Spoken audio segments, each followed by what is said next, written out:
محمد رسول الله. Assalamualaikum warahmatullahi wabarakatuh. Innal hamdalillah nahmaduhu wa nasta'inuhu wa nastaghfiruh wa na'udzu billahi min syururi anfusina wa min sayyiati a'malina may yahdihillahu fala mudhillalah wa may yudlil fala hadiyalah. Asyhadu an la ilaha illallah wahdahu la syarikalah wa asyhadu anna Muhammadan abduhu wa rasuluh la nabiyya ba'dah. Allahumma sholli ala Muhammad wa ala alihi wa sahbihi wa man wala. Rabbi shrah li sadri wa yassir li amri wahlul 'uqdatam min lisani yafqahu qawli. Wa qala Allah ta'ala fil Qur'anil Karim wa fi amwalihim haqqul lisailin wal mahrum. Wa qala Nabi sallallahu alaihi wasallam la tazulu qadama 'abdil yaumal qiyamati hatta yus'ala an umurihi fima afnah wa an ilmihi ma fa'ala bihi wa an malihi min aina iktasabahu wa fima anfaqahu wa an jismihi fima aflah. Shadaqallahul azim wa shadaqa Rasulullah sallallahu alaihi wasallam. Jamaah subuh Masjid Kampus UGM yang dirahmati Allah Subhanahu wa taala, wabil khusus guru saya Prof. Arma Abdullah. Karena beliau dulu yang menandatangani ijazah saya waktu S1 di kampus sebelah. Saudara-saudaraku yang dirahmati Allah Subhanahu wa taala. Alhamdulillah pagi hari ini kita diberikan kesehatan, kesempatan oleh Allah Subhanahu wa taala untuk ngaji sebentar tentang topik yang tadi disampaikan oleh panitia.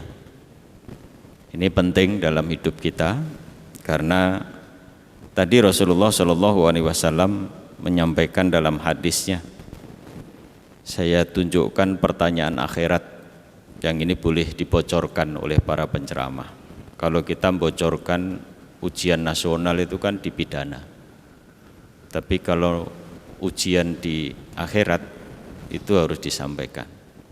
Meskipun kita belum tentu bisa menjawab besok. Apa ujiannya?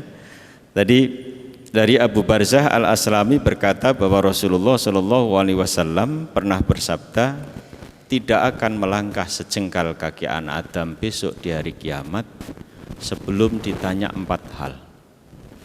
Yang pertama, umurnya ia gunakan untuk apa? Ilmunya ia manfaatkan untuk apa? Hartanya didapat dari mana dan digunakan untuk apa?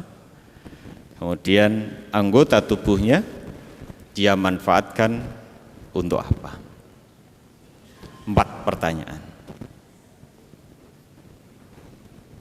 Tetapi di sisi lain, ajaran Islam itu yang dalam bentuk rukun itu ada berapa? 5 ya. Dari 5 rukun Islam ini, mana yang dalam praktek tidak menggunakan harta? Yang bisa jawab benar boleh pulang tidur. Mana coba? Ini ngantuk semua apa ya? Biasanya jawab syahadat. Benarkah itu? Tapi ketika dulu saya waktu bersyahadat itu pakai metre 3.000. Saudara kita yang sekarang syahadat pakai metre 10.000. Mungkin kalau kita lahir cenger langsung Islam tanpa syahadat itu enggak, tanpa metre sih gitu. Tapi nanti menjelang menikah ditanya dulu. Sebelum diijab kabulkan biasanya disyahadatkan dulu, terus ditanya apa? Maharnya. Biasanya maharnya apa? Seperangkat alat sholat. Harusnya ditambah imam dan masjidnya gitu. Ya, biasanya cuma cukup itu gitu. Ya enggak masalah sih, wong Islam itu memberikan kemudahan. Kalau nikah meskipun hanya dengan cincin besi aja boleh. Bahkan ada buku yang ditulis oleh Mas Fauzil Adim ya, kupinang kau dengan bismillah gitu. Terus sholat ada hubungan dengan harta.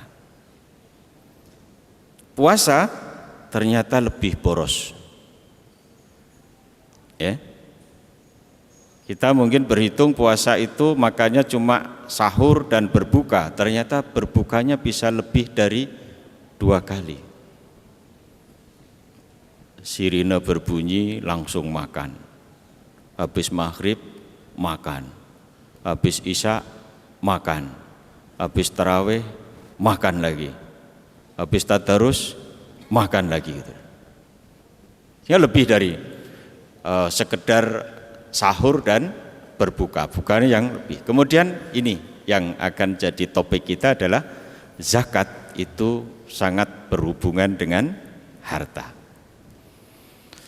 Kemudian haji sama juga, gitu kan? Nah, jadi saudara sekalian, orang Islam tidak bisa lepas dari apa yang disebut dengan harta. Kemudian pertanyaannya adalah harta itu apa? Harta adalah sesuatu yang paling disukai, paling dicintai. Di dalam Al-Quran ada 3 yang dicintai oleh manusia. Yuzinnal linnasi hubbus syahawati minan nisa wal banin wal qanatiril munqantarati minadh dhahabi wal fiddatil wal khailil musawwamati wal an'am wal khars dzalika mataul hayatid dunya wallahu indahu husnul ma'ab. Dijadikan terasa indah dalam pandangan manusia tentang apa-apa yang dicintai. Apa yang dicintai? Yaitu istri-istri, kemudian anak-anak dan harta yang banyak dari jenis emas, perak, sawah, ladang, kuda pilihan. Itulah kesenangan hidup di dunia. Tetapi dalam Islam ada ketentuan bahwa apa yang kita miliki itu harus bisa diarahkan apa yang disebut dengan maqasidus syariah. Apa itu maqasid syariah? Maqasid syariah adalah tujuan syariah. Tujuan syariah itu untuk menegakkan sesuatu yang sifatnya dururiyah. Apa saja yang masuk dalam dururiyah? Hifdzul din, menjaga agama. Hifdzul aql, menjaga akal. Hifdzul nasl, nafs, menjaga jiwa. Kemudian hifdzul naql, hifdzul nasl, menjaga keturunan, dan yang terakhir adalah hifdzul mal, menjaga harta. Karena di hadis tadi disampaikan wa an malihi min ainak tasabahu wa fima anfaqahu.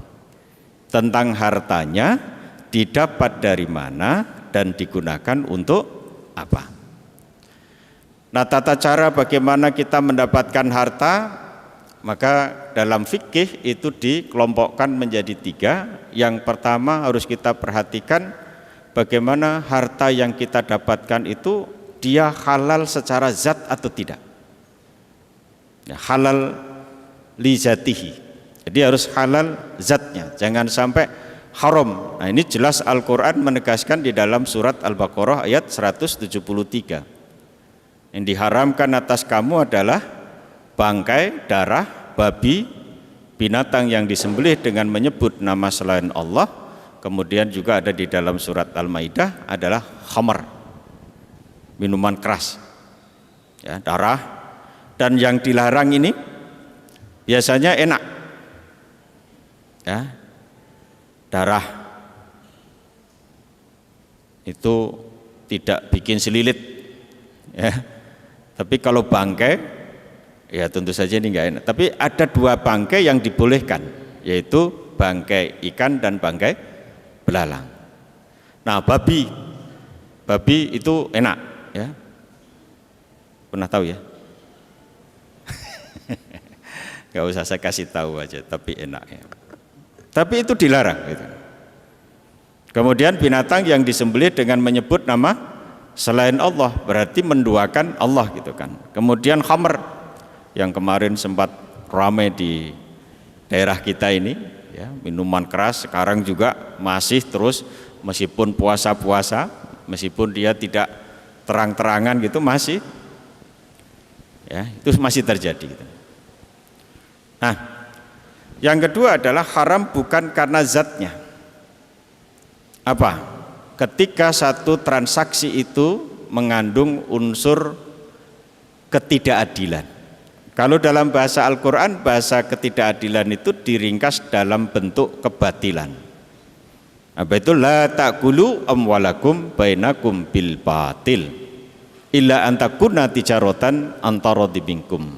Surat An-Nisa 29. Jangan memakan harta saudaramu dengan cara batil kecuali engkau lakukan perniagaan di antara kalian saling ridho. Nah, kebatilan ini kalau saya memberi kuliah dalam konteks ekonomi Islam, saya akronimkan ada istilah taman ghadir. Apa taman ghadir ini? Singkatan dari tadlis. Tadlis itu adalah perilaku ketidakadilan di dalam takaran. Bahkan Allah Subhanahu wa taala mengecam keras orang yang curang di dalam takaran. Mutafifin. Tadlis, kurang takarannya, tidak bagus kualitasnya, tidak jelas waktunya, tidak jelas harganya, begitu ya. Nah, gitu.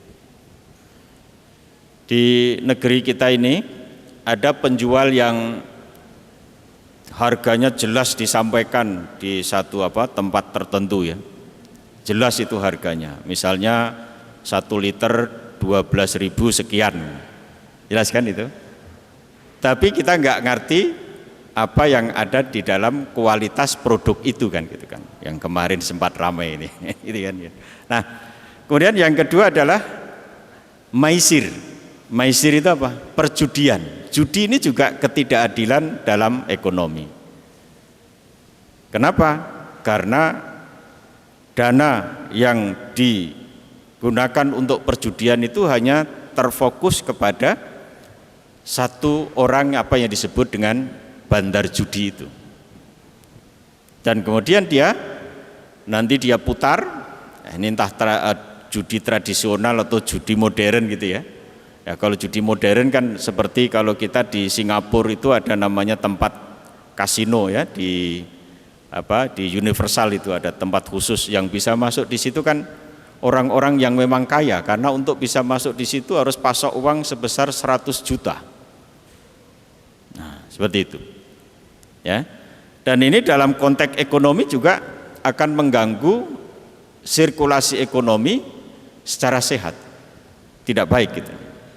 Kemudian lagi N-nya najasi. Apa itu najasi? Najasi ini mengelabui orang untuk mau membeli sesuatu yang kemudian pembelinya akan mengalami kerugian. Dan di negeri kita pernah terjadi itu, apa yang kita kenal kemarin sempat ramai dan kita heran, satu tumbuhan yang bunganya tidak bagus tapi harganya mahal. Apa itu? Anthurium jemani, gelombang cinta, itu aslinya transaksinya adalah menggunakan najasi. Najasi ini kalau di pasar modern, pasar modal itu yang disebut dengan penggorengan saham ya. Nah, kalau kita transaksi saham itu ada istilah penggorengan saham. Itu najasi. Jadi dihembuskan informasi yang seolah-olah bagus dari satu perusahaan yang punya saham itu, tapi ternyata kondisi perusahaannya tidak bagus itu. Dulu ramai tahun 2008 kalau nggak salah ya, di Amerika yang kemudian menjadikan bangkrutnya perusahaan besar yang disebut Enron ya, Spry Mortgage, itu pernah terjadi kan. Itu efek dari najasi itu sebetulnya. Kemudian berikutnya adalah gharar. Gharar ini apa? Gharar itu menjual sesuatu yang tidak jelas. Kemudian zulm, mendolimi orang ya, karena kunci dari adil adalah la tatslimuna wala tutslamun. Jangan mendolimi dan jangan didolimi. Maka masuk dalam mekanisme saling tidak mendolimi adalah apa yang diajarkan oleh Rasulullah Shallallahu Alaihi Wasallam dalam bisnis, dalam ekonomi, menggunakan sharing ekonomi. Jadi ekonomi bermitra yang di situ nanti dia akan berbagi hasil dan berbagi kerugian. Meskipun masyarakat kita kalau berbagi hasil pasti semangat, tapi kalau disuruh berbagi rugi, insya Allah nanti dulu ya. Nah, kemudian ada ikhtikar. Ikhtikar itu melakukan penimbunan, menimbun dalam rangka untuk mengambil keuntungan yang besar dengan memanfaatkan situasi pasar. Ya, dia bikin pasar itu terjadi kelangkaan, nanti kalau barang langka maka kemudian harga pasti akan naik. Ketika harga naik maka barang itu dijual. Kemudian R yang pertama adalah riba. Riba itu adalah satu mekanisme yang syarat dengan ketidakadilan. Seringkali timbul pertanyaan begini, Pak, apakah bunga itu masuk dalam riba? Kalau dalam Al-Quran tidak ada kata bunga dalam konteks ekonomi, tapi yang ada adalah riba. Saya analisis dari rumus untuk menentukan bunga, dan itu terbukti. Ada dua kunci yang dilanggar di dalam mekanisme bunga itu. Satu adalah kewajaran bisnis, yang kedua adalah ketidakadilan. Bisnis yang wajar hasilnya tidak pasti. Kalau orang Madura nyebutnya bisnis itu hasilnya kadang-kadang untung, kadang-kadang rugi. Jadi tidak tentu deh. Dan itu realitasnya begitu. Tidak ada satu bisnis yang bisa dipastikan hasilnya, meskipun kita memang dibolehkan untuk melakukan proyeksi. Proyeksi itu adalah memprediksikan masa depan dengan fakta-fakta yang relevan. Ini berbeda dengan judi. Kalau judi itu memprediksi masa depan tanpa ada fakta yang relevan. Kalau saya ngajar topik tentang proyeksi, saya jelaskan tentang judi, ada gambar seperti ini, ular misalnya, ular seperti ini, belok-belok ular ini. Kalau ahli judi itu bisa jadi angka berapa coba itu kalau begini nih? Bisa mengatakan angka 8, bisa 6, bisa 2. Kalau ahli togel itu langsung dibeli 286. Ternyata dia juga tidak cukup membeli 286, dia belajar teori probabilitas berapa kemungkinan angka ini keluar. 286, 268, 826, 862, 628, 686, yang keluar berapa? 287. Apa hubungan gambar ular tadi dengan angka? Enggak ada. Tapi ketika kita kuliah, ada namanya mata kuliah forecasting bisnis, ada statistik, regresi untuk memprediksikan hasil sekian tahun ke depan dengan fakta 5 tahun yang lalu, 10 tahun yang lalu, masukkan analisis regresi, ketemu Y sama dengan alpha plus beta X, gitu kan? Nah, nanti hasilnya diprediksikan 5 tahun yang lalu bisa, tapi hasil prediksi tidak bisa dijadikan patokan itu pasti terjadi. Ketika kita memastikan itu, berarti kita bertentangan dengan surat Luqman ayat 34. Yang tahu kapan datangnya kiamat, hari ini hujan atau tidak, di bumi mana kita dikebumikan, apa yang ada di dalam rahim ibu, dan kita tidak pernah tahu apa yang akan terjadi esok hari. Nah, jadi dua prinsip dilanggar di dalam mekanisme. Itu terlihat di dalam formula bunga. Kalau kita menghitung bunga harian, ya bunga harian sama dengan pokok dikali tingkat bunga dikali hari dalam 1 bulan dibagi jumlah hari dalam 1 tahun. Sehingga kalau saya ngajar, contohnya misalnya begini, ada si A gitu ya, punya uang 10 juta, tanggal 20 Maret dia depositokan di Bank Capek Andri, kemudian dikasih bunga 9%, berapa bunga tanggal 20 April? Berapa kira-kira? Ada yang bisa ngitung? Ayo cepat-cepatan dengan saya. Ketemunya 76.438. 10 juta kali 9% kali 31 hari dibagi 365 hari ketemu 76.438. Kalau Anda hitung pakai kalkulator hasilnya tak sama dengan yang saya sampaikan, kalkulator Anda yang salah. Kenapa begitu? Saya jadi dosen 30 tahun, contohnya ini terus gitu. Cuma nanti kalau ujian S1, S2, S3 beda soalnya gitu. Ya. Tapi mekanismenya sama. Kalau S3 saya suruh mencari kenapa formulanya bisa begini gitu kan. Nah, jadi itu pasti. Kalau bunga tahunan pokok kali bunga bagi 12. Pasti.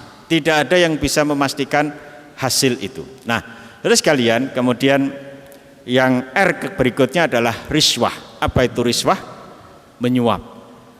Ada seorang ustadz dari Makassar menyampaikan dia kaji dalam Islam bahwa riswah itu memang tidak dosa.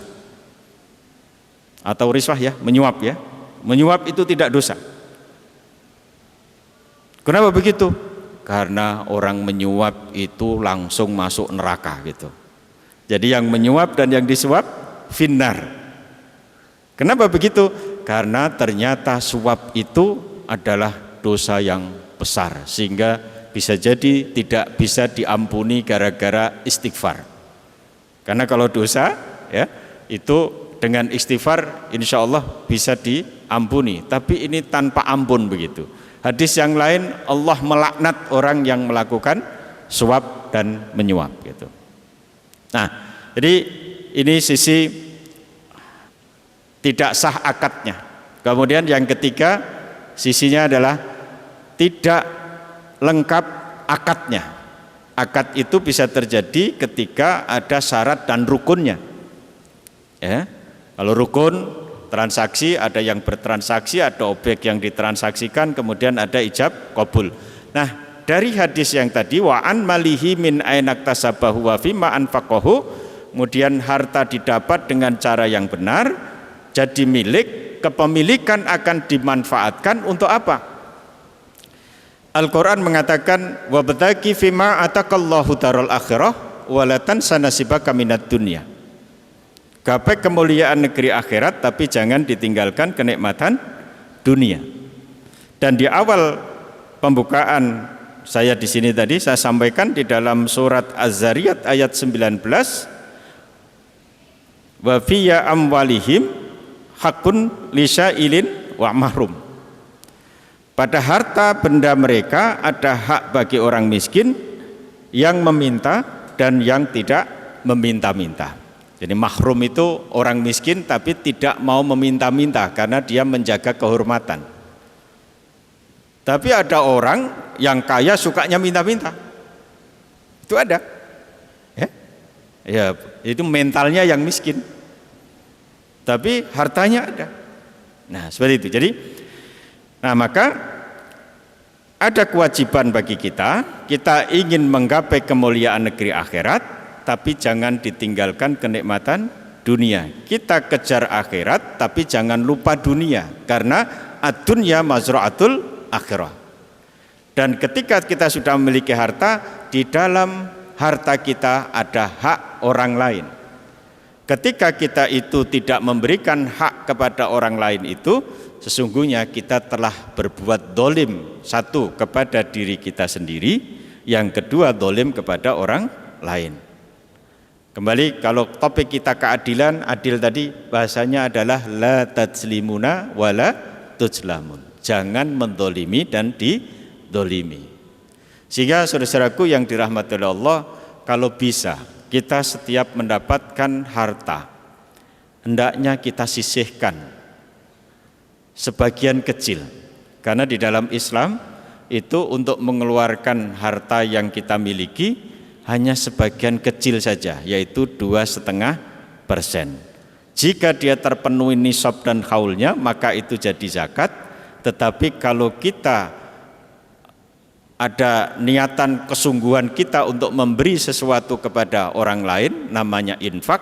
Tapi kalau itu kita lakukan secara kerelaan, namanya sedekah. Ada 3 itu kan, gitu kan.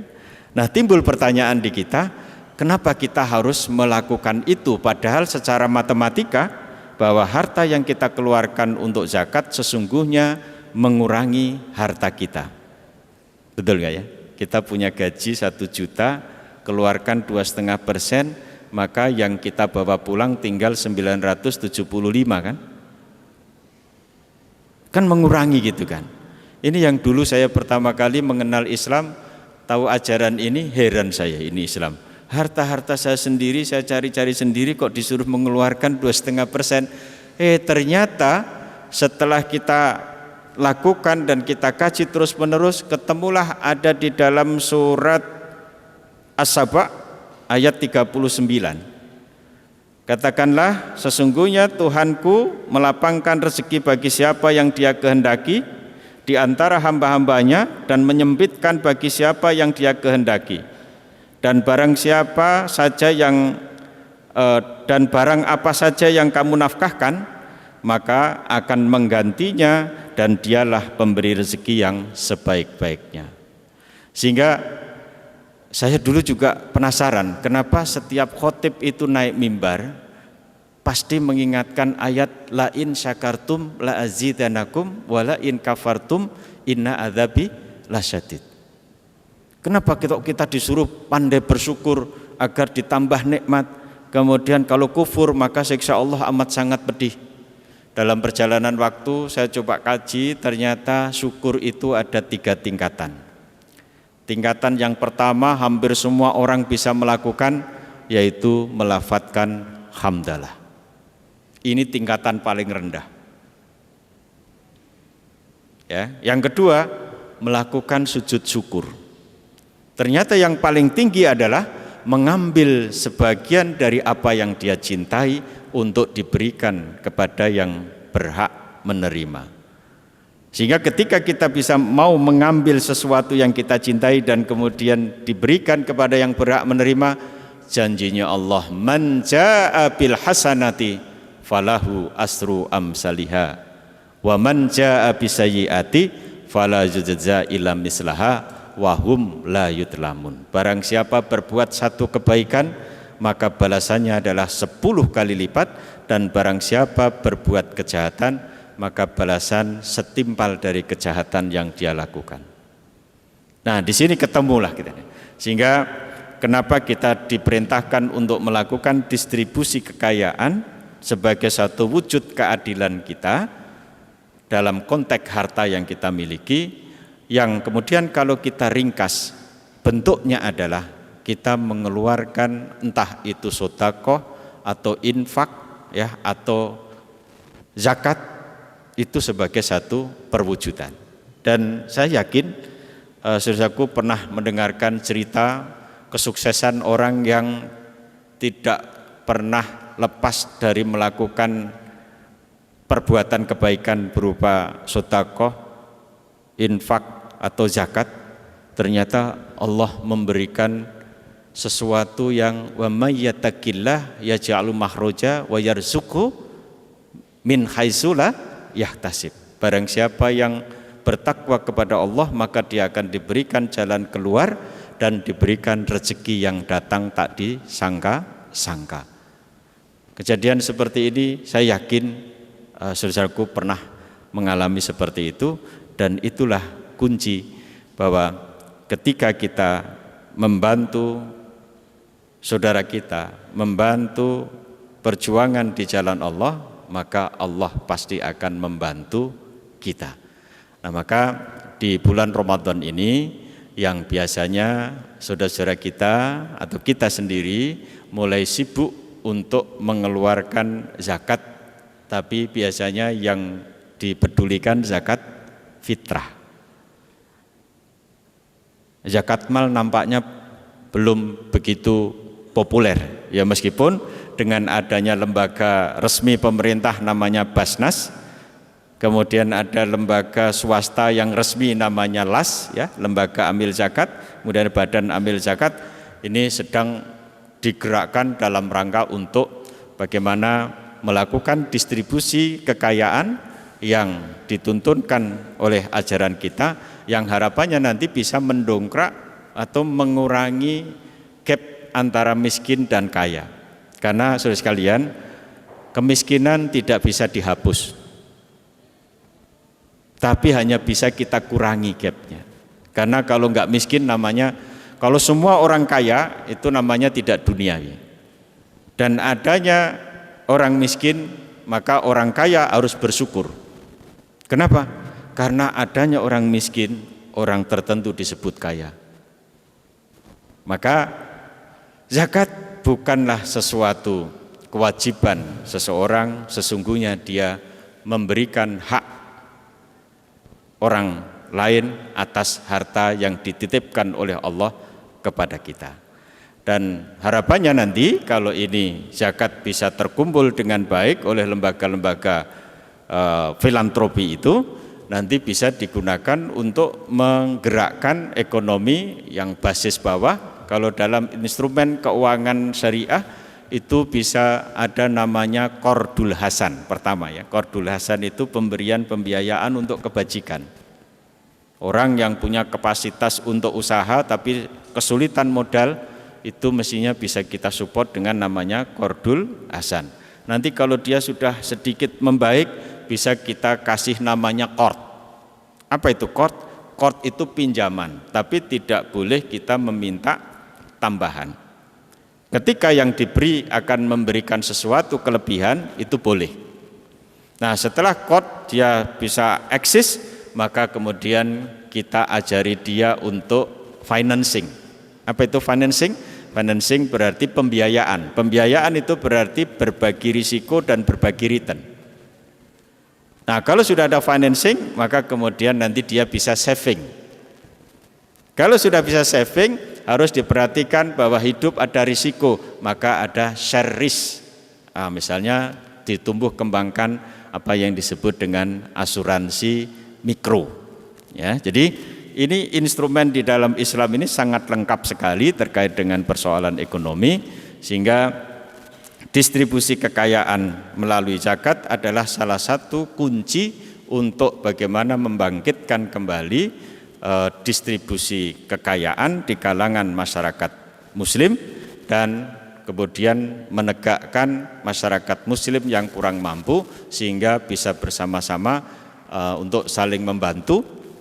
Dan yang lebih penting begini, ternyata saudara sekalian, ketika seorang kaya misalnya memiliki satu perusahaan dan perusahaan itu kemudian mengeluarkan zakat perusahaan, karena dalam bahasa fikih perusahaan itu sebagai sesuatu yang mukallaf. Mukallaf itu entitas yang bisa terkena hukum. Kemudian di kitab Wabah Zuhaili Fiqh Islam fi Adillah itu menyebutkan orang yang bekerja yang di perusahaannya sudah mengeluarkan zakat perusahaan, maka dia tidak ada kewajiban mengeluarkan zakat penghasilan dari perusahaan tersebut.